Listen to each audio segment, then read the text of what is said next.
Well, Anthony, you've had to wait a little bit longer than some to get this chance. Yeah. You ready for it now? Yeah, I think I've waited long enough, so I'm very ready for this. Yeah. Watching some of your highlights this morning, you've got some dash. You like to take the game on a little bit. You play with that sort of confidence. Is that the type of player you want to be? Yeah, I mean, I've always played like that. Just love to play with freedom. Love to run and carry. Just attack the game. Really take the game on. The Eagles got a pretty close-up view of you last year in the Waffle finals. Kicked a couple of impressive goals. Do you think that may have helped or aided your recruiting to get here today? Yeah, I think just being able to play against the West Coast Waffle team, you're right there in the spotlight in front of the West Coast recruiters. And so to be able to put up a good performance in front of them against their top players was good. Sounds like an amazing story your last few years to get to this point. Can you just run us through that, doing your knee, coming back from Sydney, just where you've been the last few years? Yeah. So did my ACL 2016 when I was in Sydney. So I was with the Swans Reserves and Swans Academy at that stage. After that happened, I pretty much, really affected me. So I thought I might leave Sydney and go back to Broome and just hang there and decide if I'd play footy.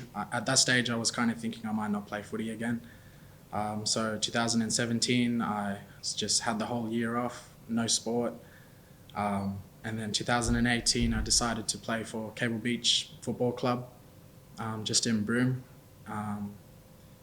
And so from there, I had a pretty good season, and that's when Claremont contacted me, asked me if I'd be interested in coming to Perth. So spoke to my family, and they were more than happy for me to do that. So came over and went with Claremont. So they came to you rather than the other way around. But did you have?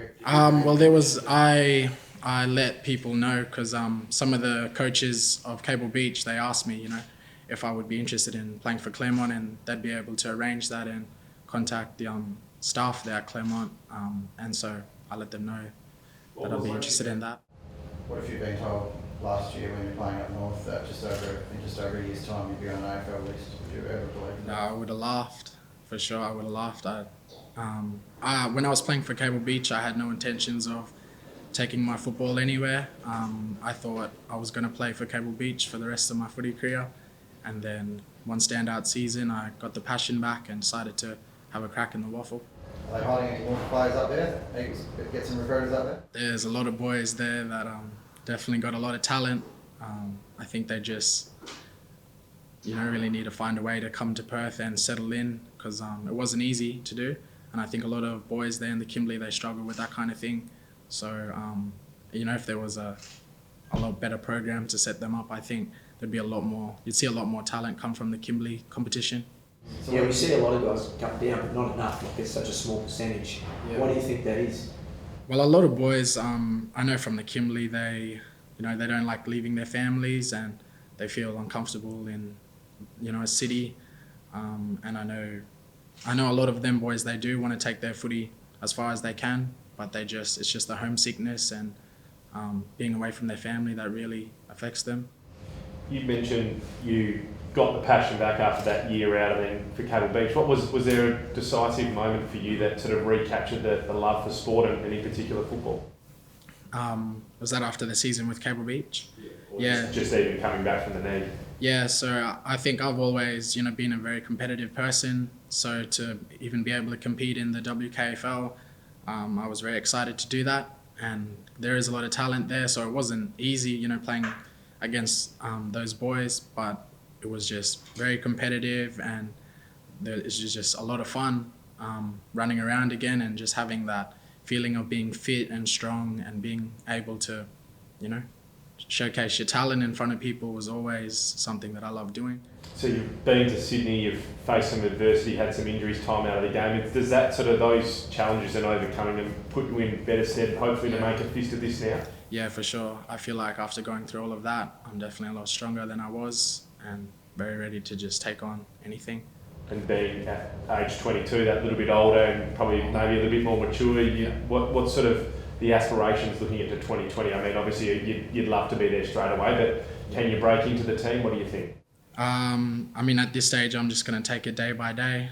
Not going to really think ahead. I'll just follow all the advice of the senior players, do everything that the coaches asked me to do all the right things, tick all the boxes, and then I'll just see where it goes from there. How much did you know about the Eagles' interest in you? Were you expecting to go this morning? No, I wasn't expecting to be drafted at all. I knew West Coast were interested, but I thought I was a long shot to get drafted, so this was just a complete surprise. It's been really good. And what happened? Were you up at 7 o'clock following it? Yeah, I was getting ready for work this morning and just refreshing it on my phone, and then I saw my name pop up, so didn't go to work. Yeah. Whereabouts you work? I work at Curtin University, just doing groundsman work. So yeah, I was in my work gear and saw my name pop up and called my boss, and I told him, yeah, might not make it today. Yeah. Fun Powerball, you're out of there. Yeah.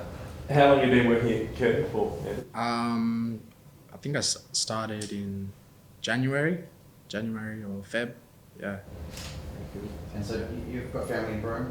Yeah, so most of my family are in Broome. All my brothers and my parents are all there. Yeah.